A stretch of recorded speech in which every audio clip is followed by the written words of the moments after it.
Namaskar friends, hope you're all doing good. This is 2 days after Dashera, so wish you very happy Vijay Dasami and Dasera to all the people, all the viewers across the country, and thank you so much for all your support.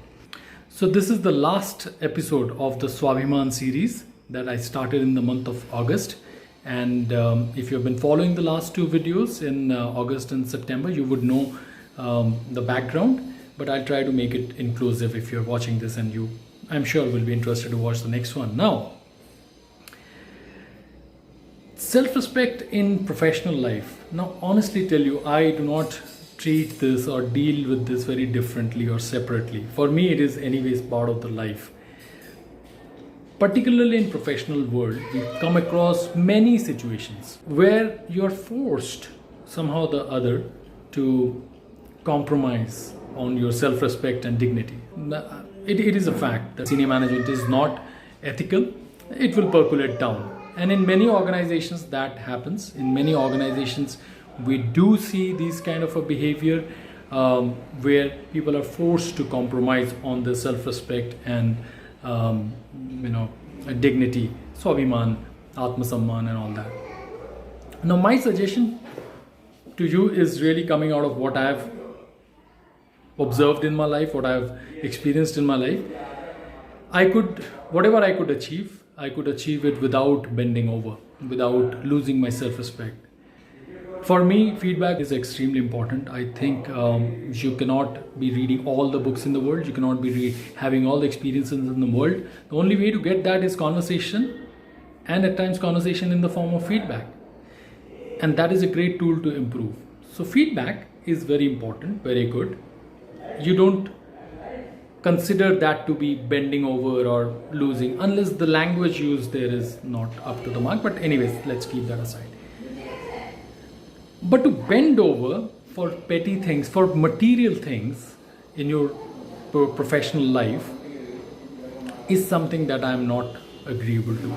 Is something that I have not ever agreed to.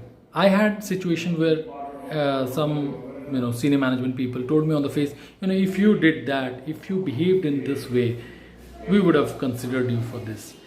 My answer to that was like, look, you want me to behave like this? I cannot, because it's not ethical, it's not part of my character, and look for somebody else. Because first thing you need to mention is that you are efficient.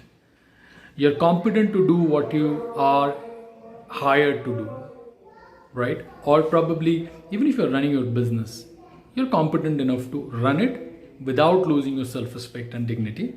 Make sure that once you have that, that's when you become or get into a situation where you are not bending over unnecessarily, particularly for petty commercial gains, like appraisals and some hikes and some promotions or whatever it is.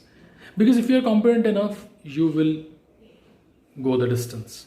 At times, it might be slightly delayed. So, to do that, you need to make sure that you're competent, you're efficient, you're doing your work diligently, and you're committed to that. Because look, that's paying your bread and butter. If you cheat that, again, I think about it in a very spiritual, philosophical way. These are very important things to me. That I will not be tolerating any kind of injustice to the work that I've been given, because that is paying for my bread and butter for my family. But beyond that, for any kind of commercial gains, if somebody is asking you to bend over, and if you start doing that, it becomes your habit. And once it becomes your habit, then you will continue to do that.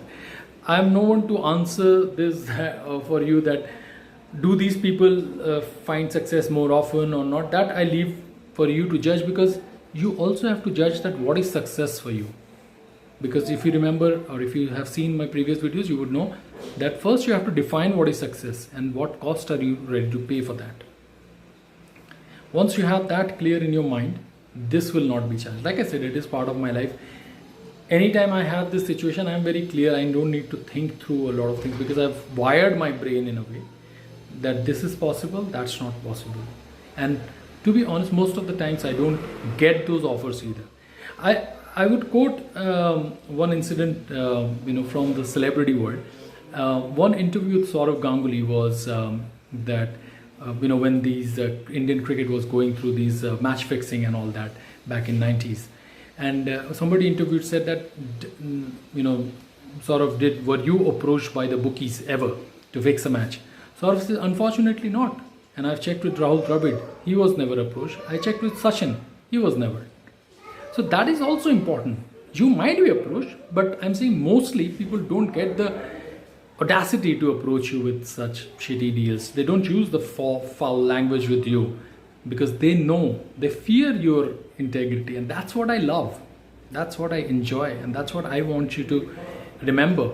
That this quality of integrity, the quality of dignity that you keep in you, if you keep that alive, people will fear approaching you in a wrong way.